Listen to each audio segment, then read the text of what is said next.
ಬೆಂಗಳೂರು ಸುತ್ತಮುತ್ತ ದೇವೇಗೌಡ ಕುಟುಂಬದ್ದು 1,000 ಎಕರೆ ಆಸ್ತಿ ಇದೆ ಅಂತ ಇತ್ತೀಚೆಗೆ ಗಂಭೀರ ಆರೋಪ ಮಾಡಿದ್ರು. 1,000 ಎಕರೆ ಇದ್ರೆ ಅವರೇ ಮಂತ್ರಿ ಕೃಷ್ಣ ಬೈರೇಗೌಡರು ಕಂದಾಯ ಸಚಿವರಲ್ವಾ? ಅವ್ರದ್ದೇ ಸರ್ಕಾರ 1,000 ಎಕರೆ ಕಾನೂನು ಬಾಹಿರವಾಗೋ ಎಲ್ಲ ಈವನ್ 1,000 ಎಕರೆ ಇದ್ದೇ ಬಿಡ್ತು ಅಂತಲೇ ಇಟ್ಕೊಂಬಿಡಿ, ಇದ್ದೇ ಬಿಡ್ತು ಅವ್ರು ಹೇಳಿದ ಪ್ರಕಾರ. ಅವ್ರು ಹೇಳಿದ ಪ್ರಕಾರನೇ ಆದರೆ ತಗೊಂಬಿಡ್ಲಿ ಎಲ್ಲ ಅವರೇ. ಅದನ್ನ ಯಾಕೆ ಬಿಟ್ಕೊಂಡು ಅವ್ರಿಗೆ ಇನ್ನೂ ಪಾಪ ಬಡಬರದು ತುನಿಲ್ದೇ ಇರ್ತಕ್ಕಂಥವ್ರು ದಬ್ಬಾಳಿಕೆ ಮಾಡಿ ಫೆನ್ಸಿಂಗ್ ಹಾಕೊಂಡ್ರಲ್ಲ ಬೇಲಿಯ 1,000 ಎಕರೆ ನಮ್ದಿದ್ರೆ ಬೇಲಿ ಹಾಕಲಿಕ್ಕೆ ಹೇಳಿ. ಓಪನ್ ಆಗಿ ನೀವು ಆಫರೇ ಕೊಡ್ತಾ ಇದ್ದೀರಾ ಸರ್ಕಾರಕ್ಕೆ ಅಂತ? ಓಪನ್ ಆಗಿ ಆಫರೇ ಕೊಡ್ತಾ ಇದ್ದೀರಿ ಡಿ ಕೆ ಶಿವಕುಮಾರ್ಗೆ? ನಾನು ಹೇಳಿದ್ದೇನೆ, ನನ್ನ ಆಸ್ತಿ 48 ಎಕರೆ ಭೂಮಿ.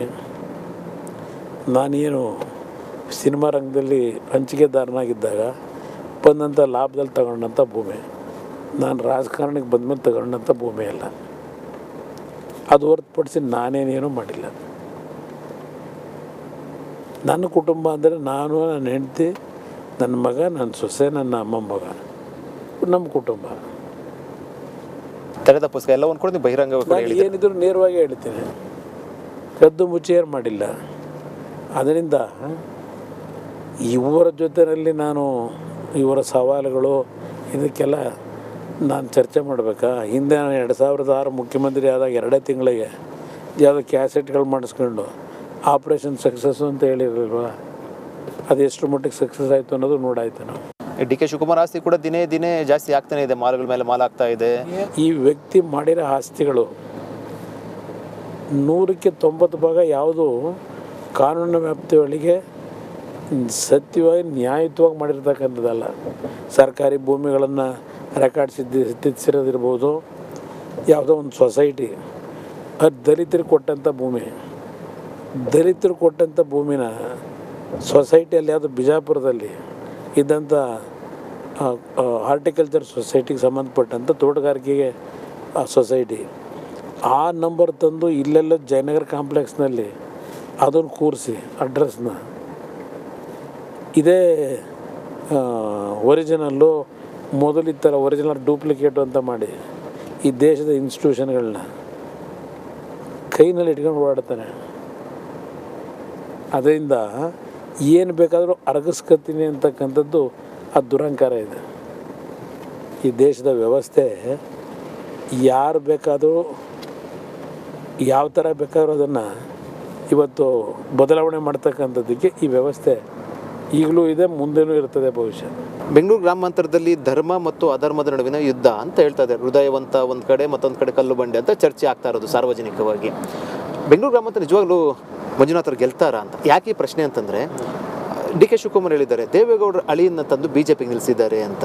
ಅಂದರೆ BJPಗೆ ನಿಲ್ಲಿಸಿದ್ದವ್ರಿಗೆ ಆಕ್ಷೇಪನೋ ಅಥವಾ JDS ಅಲ್ಲಿ ನಿಲ್ಲಿಸಬೇಕಾಗಿತ್ತು ಅಂತನೋ ದೇವೇಗೌಡರ ಅಳಿಯನ್ನು BJP ನಿಲ್ಲಿಸಿದ್ದಾರೆ ಅಂತ? BJPಯಿಂದ ನಿಲ್ಲಿಸಿರೋದೇ ಅವ್ರು ತಮ್ಮ ಚುನಾವಣೆಯಲ್ಲಿ ಸೋಲ್ತಾರೆ ಅಂತಕ್ಕಂಥ ಭಯ ಈಗ ಶುರುವಾಗಿದೆ. ಪ್ರಾರಂಭಿಕ ಹಂತದಲ್ಲಿ ಅದನ್ನು ಭಾಳ ಲಘುವಾಗಿ ತಗೊಂಡಿದ್ದರು.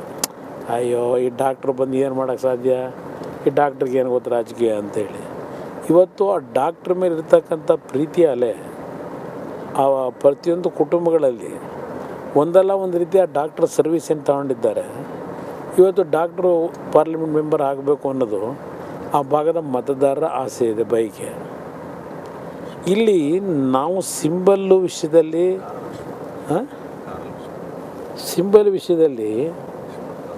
ಈಗ BJPಯಿಂದ ಏನು ನಿಲ್ಲಿಸಿದ್ದೀವಿ ಅದು ಪೊಲಿಟಿಕಲ್ ಸ್ಟ್ರಾಟಜಿಗೆ ಮಾಡಿರೋದು.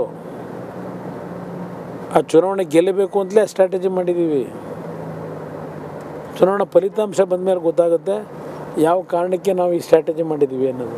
ನಮ್ಮ ರಾಜ್ಯದಿಂದ ಹಣ, ಖಜಾನೆ ಹಣ ಪಕ್ಕದ ರಾಜ್ಯಕ್ಕೆ ಹೋಗ್ತಾ ಇದೆ ಅಥವಾ ಬೇರೆ ರಾಜ್ಯಗಳಿಗೆ ಹೋಗ್ತಾ ಇದೆ ಅಂತ ಒಂದು ಆರೋಪ. ಅಂದರೆ ಬಹಿರಂಗವಾಗಿ ದೇವೇಗೌಡರು ಅದರಲ್ಲೇನು ಸಂಶಯನೇ ಇಲ್ಲ. ಏನು ಹೋಗ್ತಾ ಇದೆಯಾ? ನಮ್ಮ ಕರ್ನಾಟಕದ ಈಗಿನ ಸರ್ಕಾರ ಕಾಂಗ್ರೆಸ್ನ ATM ಅನ್ನೋದ್ರಲ್ಲಿ ಏನು ಸಂಶಯನೇ ಇಲ್ಲ. ಹಿಂದೆ OST ಟ್ಯಾಕ್ಸ್ ಇತ್ತು ಸರ್ಕಾರ ಪ್ರಾರಂಭ ಆದಾಗ. ಈಗ OST ಟ್ಯಾಕ್ಸ್ ಹೋಗಿ ST ಟ್ಯಾಕ್ಸ್ ಶುರುವಾಗಿದೆ. ಅಂದರೆ ಎತ್ತಿಂದ್ರೆ ಸಿದ್ದರಾಮಯ್ಯ ಟ್ಯಾಕ್ಸು ಆಗೊಂದಿತ್ತು. ಈಗ ಇನ್ನೊಂದು ಟ್ಯಾಕ್ಸು ಬೆಂಗಳೂರು ನಗರದಲ್ಲಿ ಭಾಳ ಶರವೇಗದಲ್ಲೇ ಬೆಳೀತಾ ಇದೆ. ST ಟ್ಯಾಕ್ಸ್ ಅಂತ? ST tax. ದಿನಕ್ಕೆ ಇಷ್ಟೊಂದು ಕಲೆಕ್ಷನ್ ಆಗುತ್ತೆ, ಮಾಡಲೇಬೇಕು. ರಾತ್ರಿ ಎಲ್ಲ ನಿದ್ದೆನೇ ಬರಲ್ಲ ಅವರಿಗೆ. ಎಷ್ಟು ಕಲೆಕ್ಷನ್ ಆಗುತ್ತೆ ಸರ್ ನಿಮ್ಮ ಮಾಹಿತಿ ಪ್ರಕಾರ? ನನಗೆ ಬೇರೆ ಸಾರ್ವಜನಿಕರು ಚರ್ಚೆ ಮಾಡೋದು ನನಗೆ ಮಾಹಿತಿ ಇಲ್ಲ. ಬಟ್ ಸಾರ್ವಜನಿಕರು ಅವರು ಚರ್ಚೆ ಮಾಡೋದು ದಿನಕ್ಕೆ 50 ಕೋಟಿ ಇಲ್ಲದೆ ಹೋಗೋಕ್ಕೆ ಸಾಧ್ಯವೇ ಇಲ್ವಂತೆ ಮನೆಗೆ. ಜನ ಮಾತಾಡ್ತಾರೆ, ನನಗೆ ಗೊತ್ತಿಲ್ಲ ಇನ್ನು ಅದ್ರ ಬಗ್ಗೆ ನಾನು ಗಮನ ಹರಿಸೋಕ್ಕೆ ಹೋಗಿಲ್ಲ. ಎಸ್ ಟಿ ಟ್ಯಾಕ್ಸ್ ಅಂದರೆ ಶಿವಕುಮಾರ್ ಟ್ಯಾಕ್ಸ್ ಅನ್ಬೋದಾ? S T tax S K T tax SKT. Sir ನನ್ನ ಕೊನೆಯ ಪ್ರಶ್ನೆ, ಇವ್ರು ಡಿ ಕೆ ಶಿವಕುಮಾರ್ಗೆ ನನಗೆ ಒಂದು ಸರಿ ಅಧಿಕಾರ ಕೊಡಿ, ಇನ್ನೊಂದು ಸರಿ ಪೇಪರ್ ಪೆನ್ನು ಅಂತ ಹೇಳಿದ್ರು ಮೊನ್ನೆ ಒಕ್ಕಲಿಗರ ಸಮಾವೇಶದಲ್ಲಿ. ಅಂದರೆ ಮುಂದಿನ ಮುಖ್ಯಮಂತ್ರಿ ಸಂಬಂಧಪಟ್ಟಂತೆ ಆಗೋ ಪೇಪರು ಪೆನ್ನು ತಗೊಂಡು ಏನು ಮಾಡ್ತಾರೆ? ಈಗ ಕೊಟ್ಟಾಯ್ತಲ್ಲ, ಕೊಟ್ಟಾಗ ಏನು ಮಾಡವ್ರೆ? ಯಾವ ವಿಷಯದಲ್ಲಿ ಈಗ ಪೇಪರ್ ಪೆನ್ನು ಕೊಟ್ಟರನ್ನ ರಕ್ಷಣೆ ಮಾಡಿದ್ರು? ಯಾವ್ದಾರಾದ್ರೂ ಮಾಡವ್ರ ಪರ್ಟಿಕ್ಯುಲರಾಗಿ ಹೇಳಿ? ಬೆಂಗಳೂರು ನಗರದ ಅಭಿವೃದ್ಧಿ ಇಲ್ಲ, ನೀರಾವರಿ ಕೆಲಸಗಳಿಲ್ಲ, ಮೇಕೆದಾಟನ್ನ ನಮ್ಮ ನೀರು ನಮ್ಮ ಹಕ್ಕು, ಅದು ನಮ್ಮ ನೀರು ತಮಿಳುನಾಡು ಹಕ್ಕು, ಇದಕ್ಕೆ ಪೇಪರ್ ಪೆನ್ನು ಕೇಳಿದ್ದು. ಡೈಲಿ ಲೆಕ್ಕ ಬರೆಯೋಕ್ಕಂತಾನ ಅಷ್ಟೇ ಪೇಪರು ಪೆನ್ನು ಕೇಳಿರೋದು. Everyday business, everyday collection. ದಿನ ರಾತ್ರಿ ಹೋಗಿ ಮನೆ ಬೆಡ್ಡಲ್ಲಿ ಮಲಗೋದಕ್ಕಿಂತ ಮುಂಚೆ ಬರೆದಿಟ್ಕೋಬೇಕಲ್ಲ, ಅದಕ್ಕೆ ಪೇಪರು ಪೆನ್ನು. ಸಿದ್ದರಾಮಯ್ಯ ಅವ್ರ ಬೆಂಬಲಿಗರು ಹೇಳ್ತಾರೆ ಒಂದು ವೇಳೆ ಈಗಲೂ ನೀವು ಒಬ್ಸರ್ವ್ ಮಾಡಿ, ಇಲ್ಲಿ ಹೋಗ್ತಿರಲ್ಲ ಆಫೀಸಿಗೆ, ಅವ್ರ ಜೋಬಲ್ಲಿ ಕೆಲವು ಕಾರ್ಡ್ ಇಟ್ಕೊಂಡಿರ್ತಾರೆ.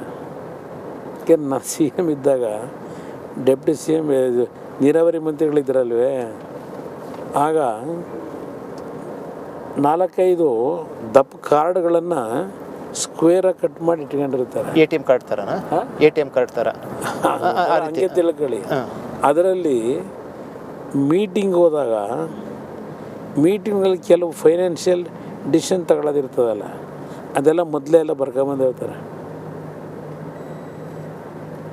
ಯಾವ್ಯಾವುದಕ್ಕೆ ಏನೇನು ರೇಟ್ ಫಿಕ್ಸ್ ಮಾಡ್ಕೋಬೇಕು ಅಂತ ಯಾರೋ ಒಬ್ಬರು ಇರ್ತಾರೆ ಬರ್ಕೊಡೋರು. ನಾನೇನೋ ಪಾಪ ಅವರು ರಾಜ್ಯದ ಏನು ಅಭಿವೃದ್ಧಿಗೋಸ್ಕರವಾಗಿ ಏನು ಸ್ಟಡಿ ಮಾಡ್ಕೊಂಬರ್ತಾರಲ್ಲಪ್ಪ ಅಂತ ನಾನು ಎಷ್ಟೋ ಸಲ ಅಂದ್ಕೊಂಡೆ. ಆಮೇಲೆ ಕಾರ್ಡ್ ನೋಡಿದ್ರೆ ಗೊತ್ತಾಗುತ್ತೆ. ತೀರ್ಮಾನ ತಗೋಬೇಕಾದ್ರೆ ಯಾವುದಕ್ಕೆ ಎಷ್ಟೆಷ್ಟು ಫಿಕ್ಸ್ ಮಾಡಬೇಕು, ಎಷ್ಟು ಹೇಳಬೇಕು. ಕಮಿಷನ್ನು ಅಂತನಾ? ಕಮಿಷನ್ನು, ಅದಕ್ಕೆ ಇನ್ನೇನು ಪದ ಬಳಸ್ಕೊಳ್ಳಿ. ಅದು ಕಣ್ಣಾರೆ ನಾನೇ ನೋಡಿದ್ದೀನಿ. ಎಲ್ಲ ಕಾರ್ಡ್ಗಳು ತೆಗೆದು ಬಿಡ್ತಾರೆ. ಎಲ್ಲ ತೆಗೆದು ಒಂದೊಂದು ಕಾರ್ಡ್ನಲ್ಲಿ ಸಪ್ರೇಟ್ ಯಾವ ಮೀಟಿಂಗ್ದು ಯಾವ್ಯಾವ ಸಬ್ಜೆಕ್ಟು ಎಲ್ಲ ಒಂದು ಸಲ ಸ್ಟಡಿ ಮಾಡ್ಕೋಬೇಕಲ್ಲ.